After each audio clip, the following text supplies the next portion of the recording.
Hi, everybody. So, this video is only going to be useful for a certain subset of people. I'm not going to say exactly what that subset is, but you'll probably figure that out as we go along because you'll be like, I don't understand any of this crap. And it's okay to actually drop out of it. There are actually many different ways to draw and become an artist.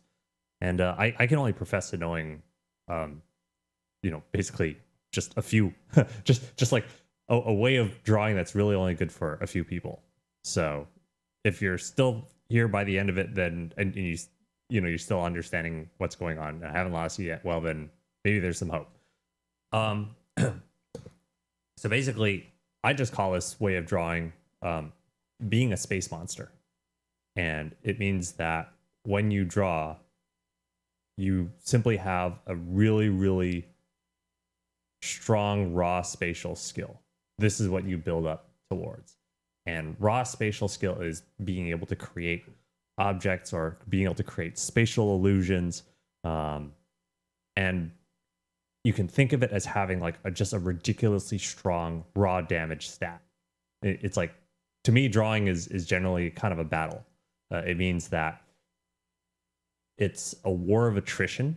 It's not exactly a turn-based game, but you have to survive to the end of the drawing with enough resources and energy to actually still be able to accomplish an aesthetic result. And the hardest part of drawing is being able to deal with that battle of skill. So, I mean, there's actually many things in this battle, but one of the most important ones is the battle of skill, or I should even say just raw ability. And when you don't have enough ability, it's so much of a struggle that there's not enough energy left over. It just takes so much energy out of you that you just can't do anything aesthetic. It means that when you look at the drawing, it looks like a big struggle. It's like watching figure skating while the people on the ice are like laboring and struggling. It's not a very nice performance. So there's all sorts of things that they teach you in books, things like composition, and line weight, and like how to do all this right and how to do that right, and how to draw hands and how to draw faces and what all those other things. And I don't profess to know or teach any of those things because they're not, because if you come to the battle with so much raw damage stat, and this is not a battle like you get to perform all actions. If this is a turn-based battle, it's always your turn. It's always your turn, but each turn consumes energy. And if you can get a lot done with every single hit, right? You have a certain amount of MP, right? You got a certain amount of HP. And I guess if you can reach it to the end of the battle and get the drawing done because you've done so much damage to the boss of the drawing with every single brushstroke, with every single hit, and you consume so little MP because you've got such enormous raw damage. Every drawing that you come up with comes out pretty good, and it means that you've got so much left over to push a drawing further and get further and get a drawing to come out the way you want, with a process that is enjoyable and not a struggle. So I suppose I'm not really teaching people exactly how to draw. I'm showing a path to a way to draw.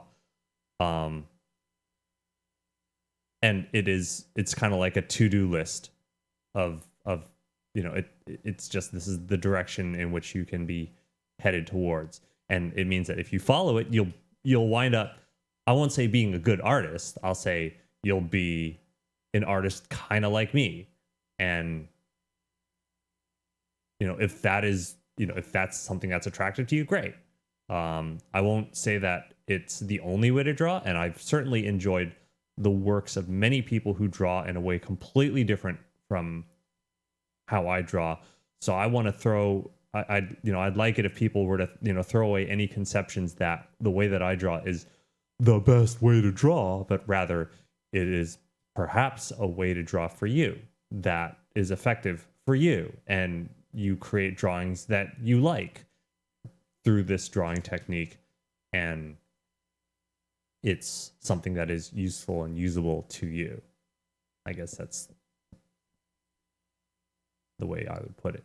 So it means that all of the exercises or all the things that you do are not for the sake of getting it done, right? It means that when I tell people to draw circles, they don't just draw circles to say, oh, I got all the I filled up X number of pages. Did I do a good job? Do I get a biscuit? Like that's not why you do it. You do it because you feel like when you're drawing those circles, it's like, wow, my circles no longer look like smashed potatoes. They actually come out nice and round. And not only do they come out nice and round, I can get those circles to like hit. I can get those circles to hit 3 lines on tangents, and it's a nice round circle and it's pretty accurate. I have control, right? So every exercise that I show that I demonstrate is one in which you gain control and you're able to make it happen. And it's not enough to just be able to make it happen and happen once.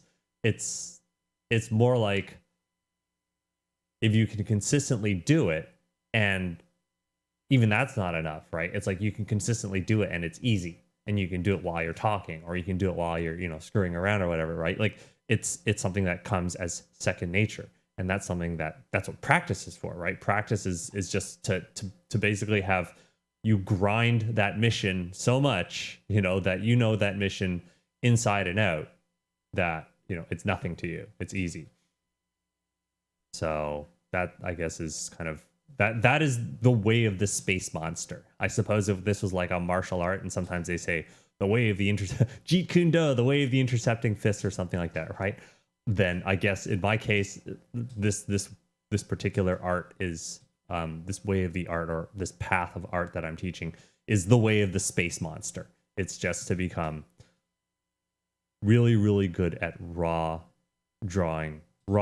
Just you're working on your raw damage stat. That's it. So in this case, what I'm drawing is I'm drawing chain links, right? So a chain link with no underdrawing, right? This is kind of like the ultimate thing. The thing that you head towards is like the goal, right? And the goal is simply a direction that you're swimming towards, right? Because if you don't have a goal, then you're just paddling and you're going, I don't know, maybe you're just trying to stay above water. But the point of the goal is sometimes, sometimes the real treasure are the friends we make along the way. Right? It's like, it's not about just simply achieving the end goal, but rather it's all the things you had to pick up in order to reach the destination, right? It's all of the ability that you had to gain along the way. That's why I made that hackneyed, that cliched line, that meme line, that the point of drawing chains is not to have a nice picture of chains, but rather it is to improve your ability so that you can endure, so that you can make it to the end of actually being able to draw those chains. Right? Like, never mind just being able to draw boxes and draw spheres, right? Like that stuff, I'm sorry, it's like that stuff is just not difficult enough, right? That stuff is fodder. That stuff is like too easy for a space monster. And so, chains is what is basically what a space monster eats. The space monster does not subsist on a diet of balls. The space monster subsists on a diet of chains, or worse. But that's okay, because if you're starting out as a low-level space monster, then the first thing you need is, maybe we're going to work in the 2D space. So you're going to become a 2D space monster first. And that means being able to get really good control in the 2D plane before we move over into the 3D plane. So in this case, We've been talking about circles the whole time because circles are easy. Circles, I should say, are easy in the sense that I shouldn't say that they're easy. They're simply the easiest. They're the easiest. Doesn't mean that they're easy. But you'll need to work at it until it becomes easy. So we start with what's easiest, the circle. And I guess one of the first things I'm going to get you to do is, well, there is simply drawing circles, unguided circles. And an unguided circle means there's no guideline. It doesn't have to be placed accurately. It doesn't even have to be sized accurately. It merely has to be shaped accurately. It just has to be, shaped as a circle. And the whole purpose of this is to get you some arm control. No, you're not going to be drawing little demented potatoes with just your fingers because the ligaments, it works against your anatomy. You need something like this. Again, as a battle, you're going to have to learn to fight dirty. You're going to need every single advantage available to you. And so one of the advantages to secure is things like, your anatomy. Just being able to use your shoulder and your elbow to be able to draw large, big, fat circles. I'm not going to give you any exact pointers. I can simply tell you that I'm not really using my fingertips. You'll notice the pen itself isn't wiggling around a whole lot. That's because most of the motion that you can see that's going on as I draw these loops isn't coming from my fingers. The pen is pretty consistent in its motion. Medium-sized golf ball size circles. You can scale them a little bit larger. You generally won't have to do things like any larger than this. It's about as large as they get, and if you need larger, you just zoom out.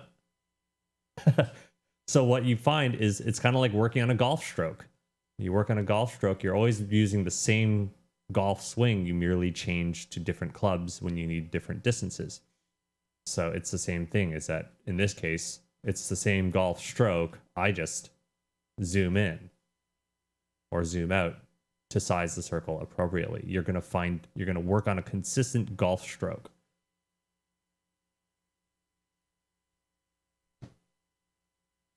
Or since we made Bruce Lee quotes earlier, I think he said something like, "I fear not the man who has practiced 10,000 kicks one time.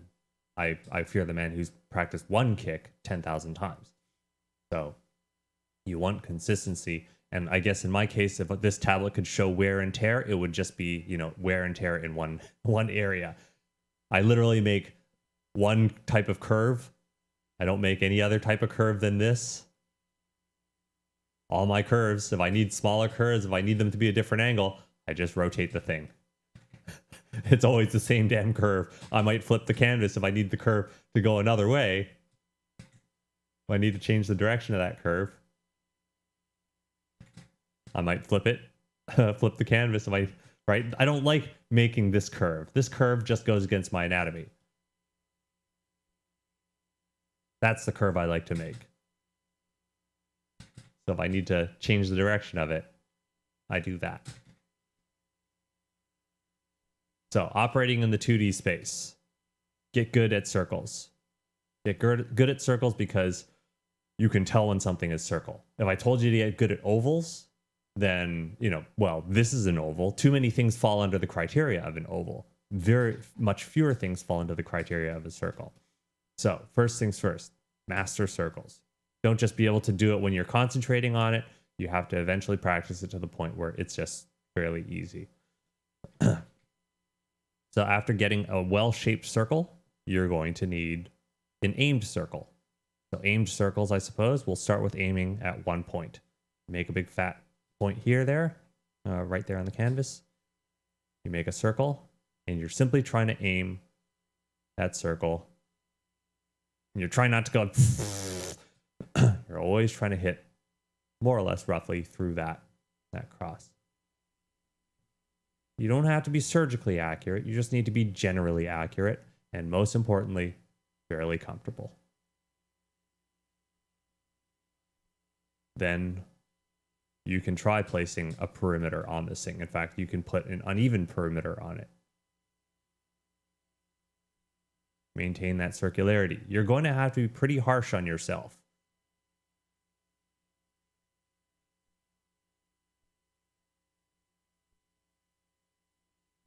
Then there's targeted circles. So in this case, you create tangents, make a triangle. They don't have to be equilateral. They can even be like this. Doesn't even have to be a triangle. Right? And you have to be able to find the circle that hits that. Becoming a 2D space monster. Circles that touch. Circles that go through the middle of an intersection. This is just getting really, really good at the arm and shoulder movement. Again, advantages. You're going to have to look for all the advantages you can. That means sometimes it's your posture. It could be the way in which you're gripping the stylus. It could be things like your workspace, like the way I have this thing up on a nice little easel that keeps things in line with my with my shoulder motion and my arm motion. It makes everything kind of perpendicular. So this allows me to use my shoulder better, because if you're on a flat table, you have to do this kind of motion, which is kind of strange and alien, whereas like this is nice. This is angled towards my face. It could be things like waking up at a regular time, fixing your sleep schedule, making sure you're eating properly, getting, exercise, or, settling, your life issues. These are all advantages to drawing. You want to get good at drawing, you're going to need every advantage you can. Every single one of these advantages you gain is like a buff. So you're going to need lots and lots of buffs to become a space monster. May have to make some life changes, life choices, life adjustments. Everything is about securing buffs. You're trying to work on everything goes towards that raw damage stat.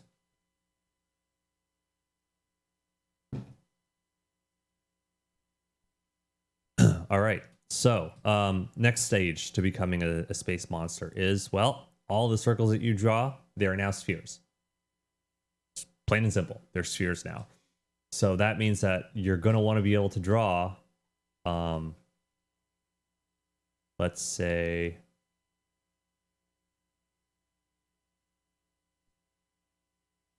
these spheres need to look like they're actually at different depths, right? You want to be able to draw spheres that are far away and spheres that are close, and you're going to have to place them in such a way that they're not clipping through each other. Like in a video game, whenever things are clipping through the wall, and like the models kind of, the ragdoll is doing this thud, thud, thud, thud sound, and it's like, kicking up a lot of dust because it's clipping through objects.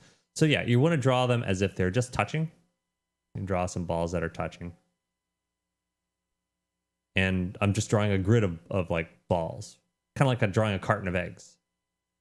And this is another exercise. You want it to, again, feel like it's spatial, like it's actually, things are getting further or closer.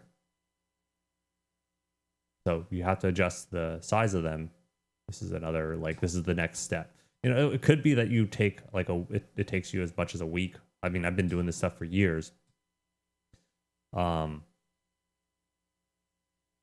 So obviously, don't go thinking you're going to get this done really, really quickly. Anything really worthwhile is going to take a long time to master. And one of the problems that you're having to fight against as a space monster, especially a 2D space monster, is that you're drawing in a 2D medium, but you're trying to draw a three-dimensional subject, and you have this thing called binocular vision, which is a pair of eyeballs that are going to see things at two slightly different positions in space, at two slightly different angles, and your brain combobulates these together into the knowledge that whatever it is you're drawing on is flat, and you need to fight against that. The 2D space monster is an inhuman thing. It does the thing that is not natural, which is you're going to have to be able to see and draw into the canvas rather than on the canvas. You're going to need to alter your perception of what you're seeing. So yeah, you become a monster in mind as well as in body. So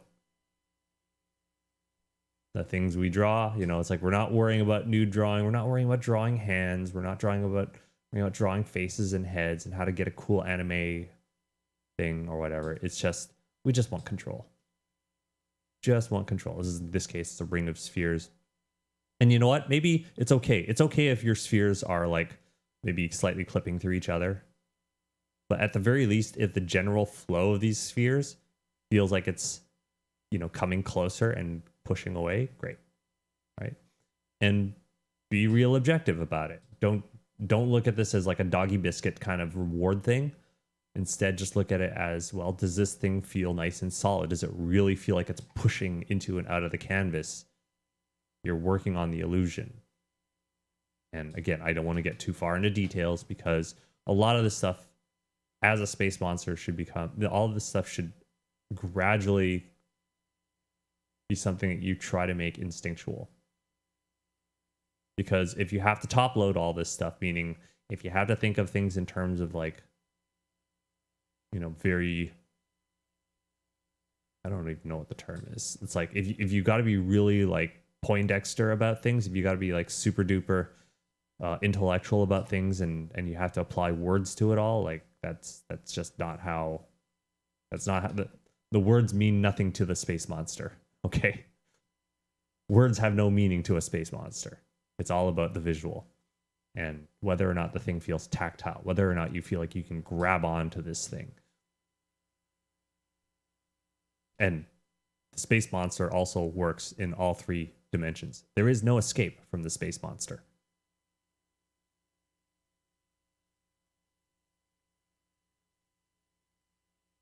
The space monster also does not care about making mistakes.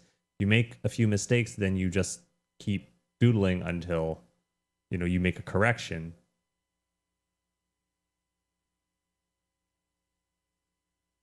You just bend the path of your line until it looks about right.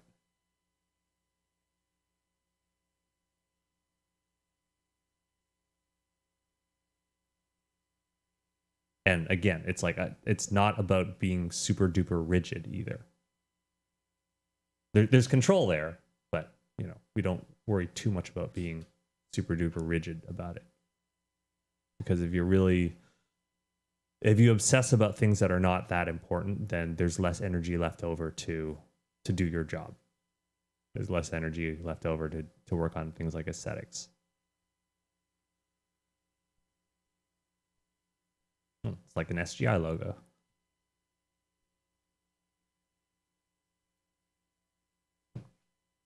Okay. So those are all things you can do with circles. Now, well, let's talk about ellipses. So if you're looking at, let's say, we're talking about, you know, things that are in 3 dimensions. If you take like an analog clock, you know, the one with like, and in this case, maybe not even a clock, stopwatch, right? Stopwatch with just one hand on it. That hand turns in a clockwise fashion. If you're looking at it from the front, that is, right? But if we take this stopwatch and we turn it around, so if we're looking at the stopwatch and the stopwatch is facing away from us, right? Then what'll happen is instead of the hand going clockwise, it will go counterclockwise, right? It's going to go this way in a reverse direction. So you need to be able to draw the path of that stopwatch hand if you were taking the whole stopwatch and turning it around. So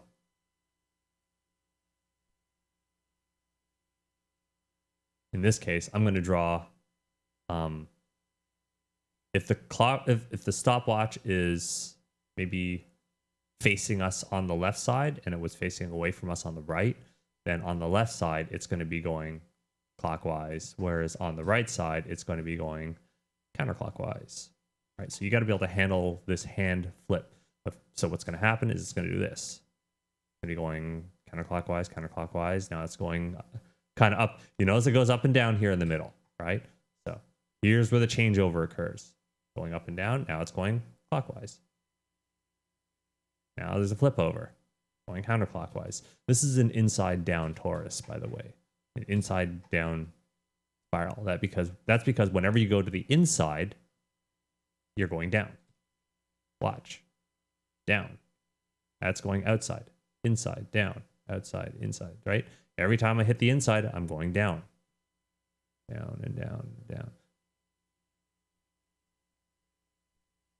And on top of that, this is where we start to deal with ovals, right? Because this circle,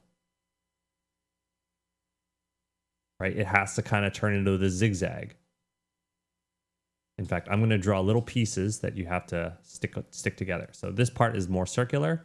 This part is kind of like this. Then it goes kind of like this. Then it goes zigzaggy here. Then it goes like a little W or like a letter U. This looks like a letter M. That's like a W. That's a U. M, W, U. Then it goes like lowercase loops, L's, circle. Now it starts going back to an M shape, right? Zigzags. Letter U's again. Letter L, and then back to. And this whole thing tilts around. So I'm going to explain why all that's happening. I'm going to explain it in a visual fashion, that is. So I'm just going to draw this thing as a big cylinder. We're going to take, here we'll split this in half. Split that in half. Split that in half. Split that in half. Split it in half again. Split it in half again. Draw straight down. Down. I'm going to just take that, split that in half. That goes down, splits that in half over there. That connects to that. Okay, so I'm just going to take this whole drawing and knock this back. We're going to draw the vertexes here.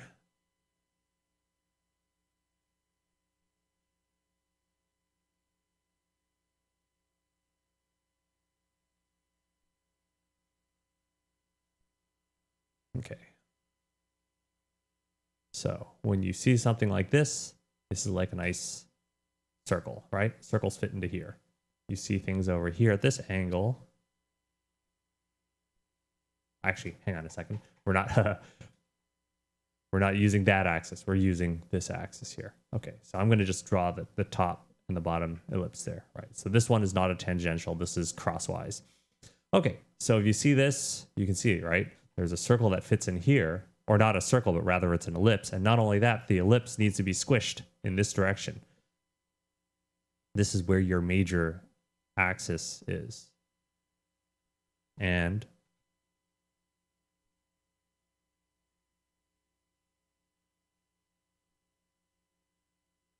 if we look at this one here, right, we look at this plane, the circle gets squished.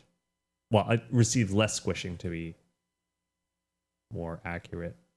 Here, this one is getting squished in this way, and there's a tilt. So it's a tilt squish, right? That one gets a tilt squish as well. This one here is, if you're drawing an ellipse here, it just goes up and down. That's it. Over here, this one gets a tilt squish. This one here, no, there's no tilt. This one gets a tilt squish. That one goes up and down. So knowing all that,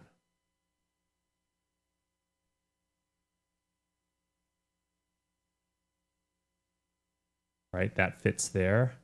That one goes there.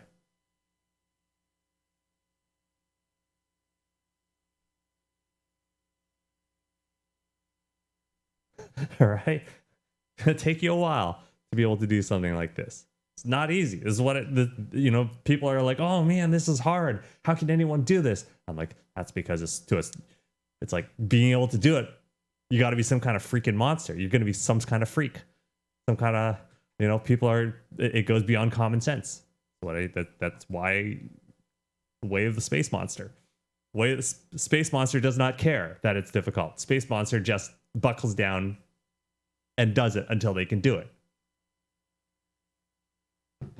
You're a space monster in training, right? You start out as a beginner space monster. Everything's a bit of a struggle. That's okay. It's just because you're level 1. You have to aim towards becoming like a level 99 ridiculous space monster. A space monster who just does not care. Like that honey badger meme. And draw on the outside of this as well. Space monster does not care about the edges of the paper. Just draws outside the edges of the paper.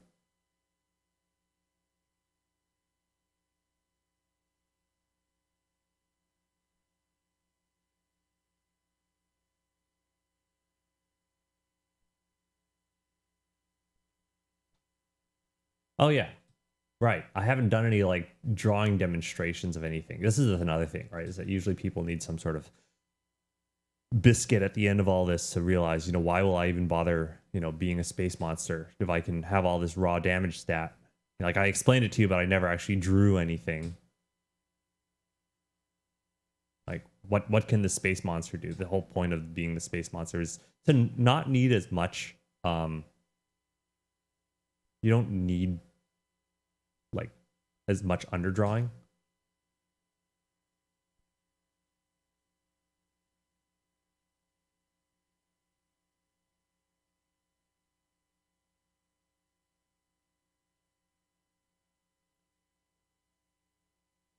And of course, I can completely just focus on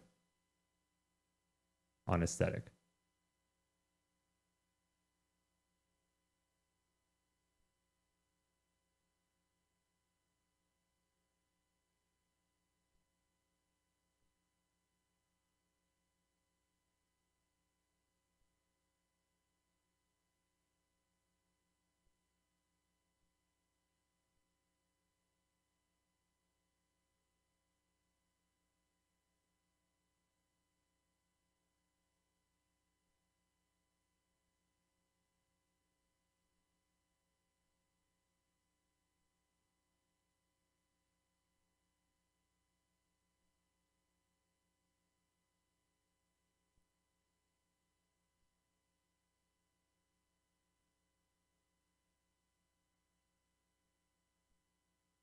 Things like anatomy become a lot easier to draw as well when you have that ridiculous raw damage stat, because then anatomy is just about being able to draw those various shapes, forms, and whatnot with, you guess it, things like circles and circles that you've turned around in perspective. I'm going to draw a bone. Bone. And the thing is that you can kind of guess your way through. Even if you have a very cartoony understanding of anatomy, you can at least make it look solid. So even if you draw somebody's hand as like a cartoon flap, so I'm literally just going to draw a flap, like an unrolled toilet paper. Oh, it has 4 fingers. Right? At least it will look 3-dimensional. And you can kind of bullshit the rest in.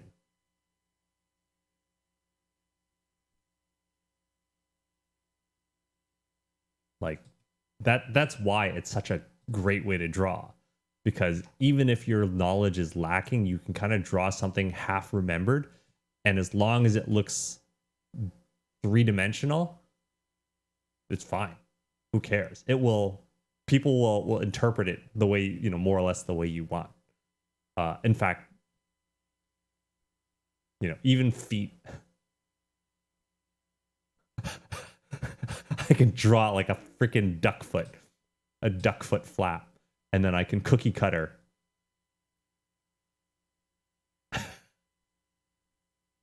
But you know what? Still looks dimensional.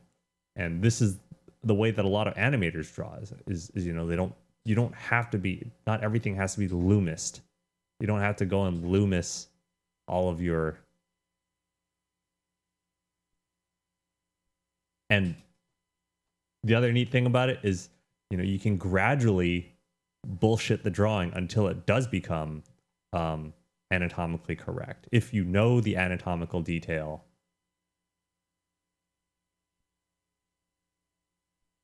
I suppose we can get that Achilles tendon in there, right? Then you can actually start using those space monster skills, because it does not matter how detailed your anatomical knowledge is if you can't draw it in a spatial context. Like if you don't have your raw damage stat, all of your knowledge is worthless. Like you can know all the kung fu like Neo, but if your body is incapable of handling the stresses, if you can't realize it in 3D, too damn bad. you can't do it. Your knowledge is for squat. All you can do then at that point is act as a backseat driver. You might as well just, I don't know, write some prompts. Oh, them's fighting words. Shots fired.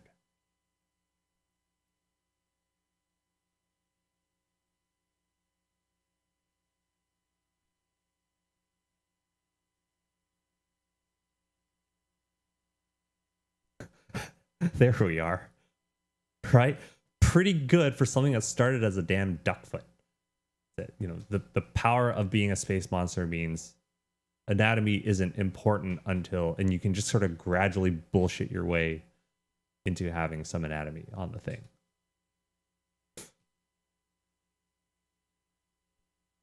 Bone.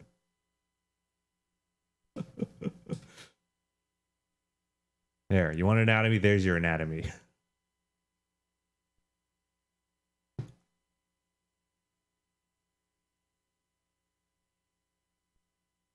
Let's see. What else would I show? Right. We're going to talk about things like chains. Going to be taught. Okay, so you want to be able to draw the chains. You have to understand the concept of maximalism and minimalism. Maximalism means you draw everything. So when people say, oh, you need an underdrawing, well, that's fine. You're going to draw all the things that are necessary in the underdrawing. In this case, I'm drawing a chain link, a somewhat narrow chain link, but that's fine. And I'm doing that toroid thing, right? I used that toroid and I kind of warped it a bit.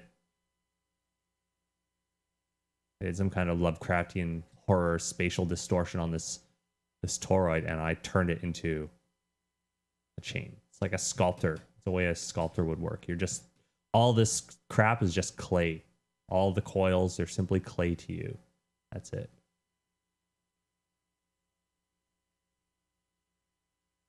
And, you know, sometimes I know the corners are the hardest part. So fine, if you have to scumble in some bullshit, just do it. As long as the volume of that, you know, feels about right, as long as the space and depth of it feels right, it's good enough.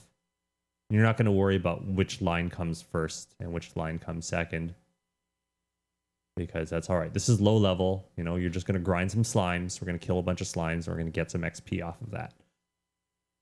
So, you know, people don't go fighting. You shouldn't go fighting the final boss. I know if you're going to be a space monster, you really shouldn't go fighting. You will eventually, you know, your goal is eventually the final boss, but you know, you want to level up a bit and before you go and take on the final boss. So we're just gonna grind a few slimes first, get a few levels, get some buffs, get some perks, unlock a few skills. Right? These are maximalistic chains because we're drawing everything, right? Normally, what people really want to see in a drawing is they just want to see this bit here.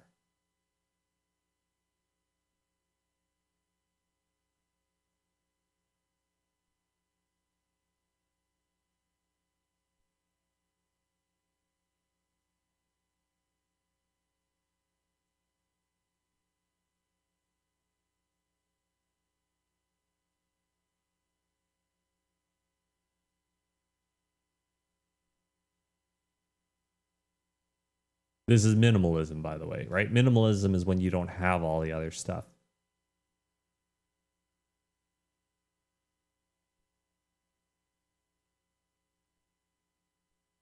You're drawing chains like that. That's what you eventually work towards. But, you know, ain't there yet. And I guess when you get to that point where you're actually drawing really, really thick chains with with very little space in between, that's when it starts to get really, really difficult. But you know, you got to train that space monster skill somehow. And chances are, if you're seeing this video for the first time, you probably don't even have that skill yet. So that is normal. You're probably still going to have to go through your circles and whatnot.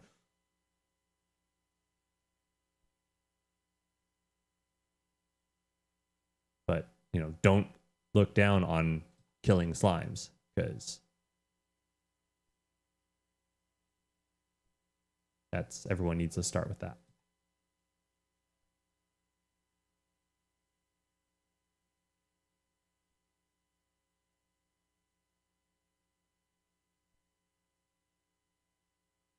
And in this case,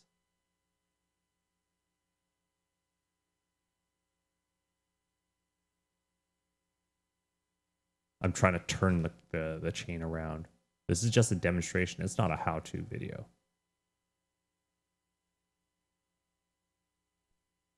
It's simply to say, you know, this is a goal you can head towards.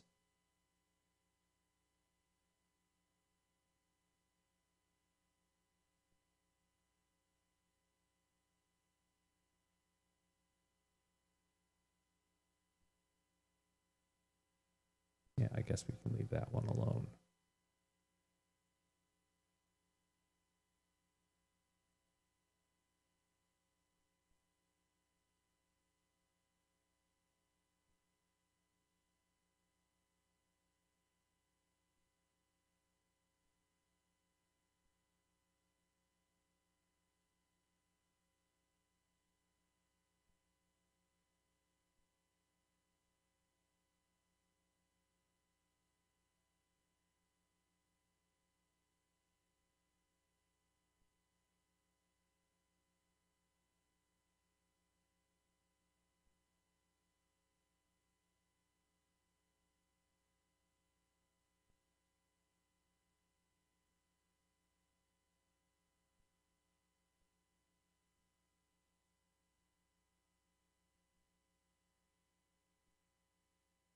Space Monster does not care about the other previous stuff on the canvas.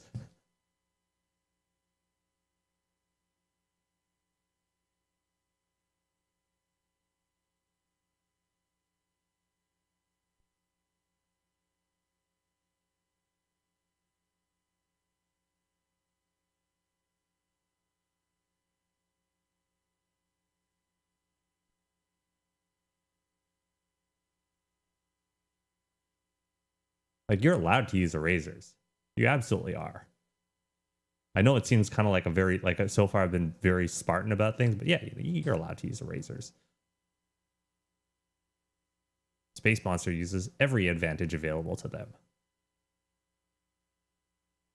Only reason I haven't used an eraser is because I didn't have to.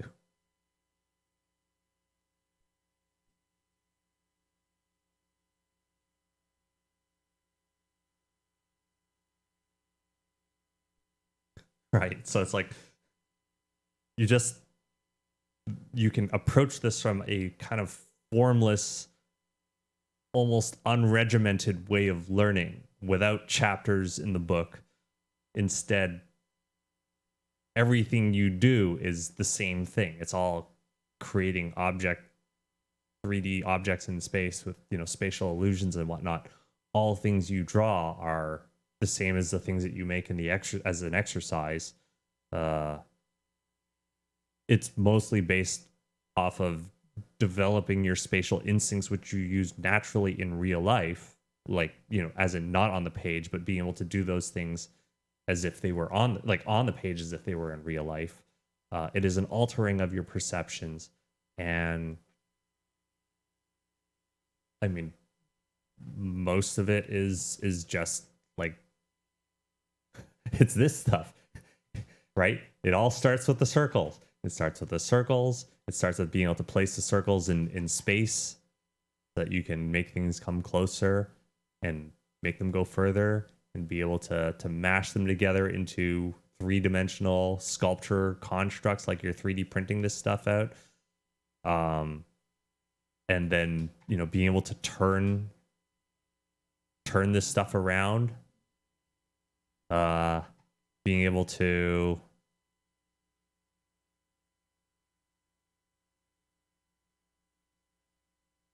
I'm gonna draw a little hamburger shape, right? And when I say turn the thing around, like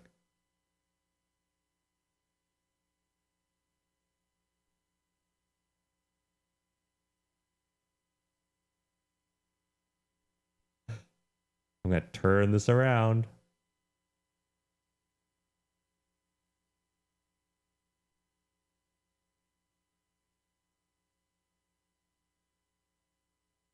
Goddamn space monster.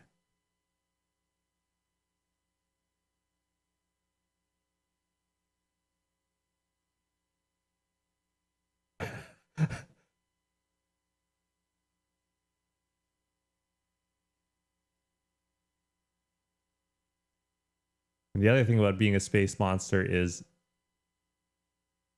there is no textbook definition of how, like, not all space monsters have to be the same. You don't have to do exactly what it is that I do, and hopefully you'll find out a way to become your own kind of space monster. Because, you know, I don't want to just duplicate people like me. I just like people that have the same, perhaps the same ability, but use it in their own ways to draw the things that they want. And again, all of this is not about being able to do something perfectly. It's just that each time you do it, you get more and more comfortable with it, and you get better with it, and you just work on that constantly, so that, you know, it becomes more enjoyable when you work. It becomes easier as you work, and then you can gradually take on more and more difficult things and push yourself in that direction. So that's pretty much all there is to it. Like, anything else that I show you in this case would be, oh, if you want to shade, then, like, all the shading stuff, surprisingly, is, guess what? More space monster stuff. Right? I'm simply drawing lines that follow the three-dimensional form of this.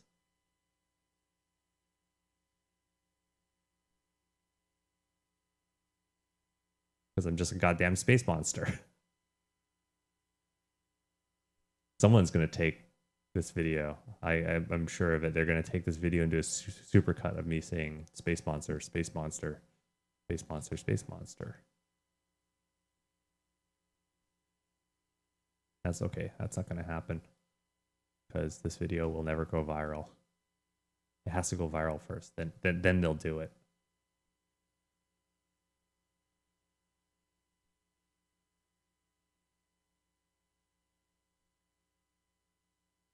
And Space Monster does not actually care about going viral or being popular. I just have fun drawing. I just actually enjoy the feeling of making a sculpture, a three-dimensional, what appears to be a three-dimensional sculpture, out of something that actually isn't. I'm just enjoy drawing the illusion, and it's kind of fun. It's very meditative. So yeah, it's like the advanced stuff is really just smaller iterations of the same space monster stuff. Like, I literally just teach you one skill, and I'm simply demonstrating applications of the same damn skill.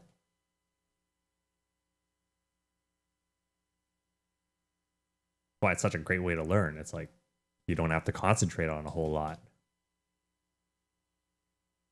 and you can just turn off your brain, hopefully, and go at it. Okay, long enough video.